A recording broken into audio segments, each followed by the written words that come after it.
We talk to people about these ultimate things. We talk to them about the law and the gospel.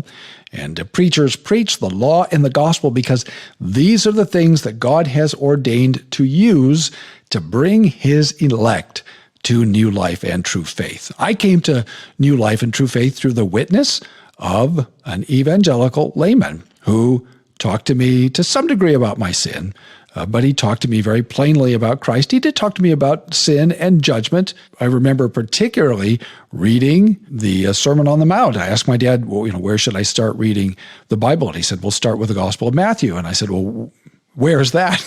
So I found it in the table of contents, and then where Matthew says, well, read the Sermon on the Mount. Well, where's that? Well, I found it starting in Matthew 5, and it was the old Revised Standard Version. And I started reading it, and right away, I knew I was in trouble, right? Because to a significant degree in that section, Jesus is preaching the law.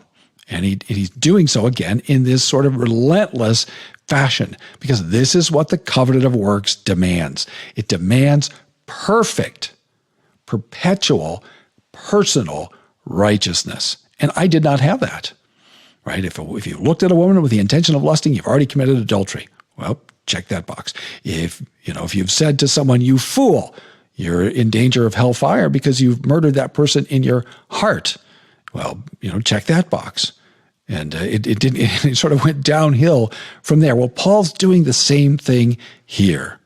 And so he's explaining for us, as I will talk with you in a minute, about the works principle. Right? Paul says, you are storing up wrath for yourself. You think you're storing up patience, but you're testing God's patience, and he says you are storing up for yourself on the day of wrath, when God's righteous judgment will be revealed. This is an aspect of Christian truth that is sorely neglected.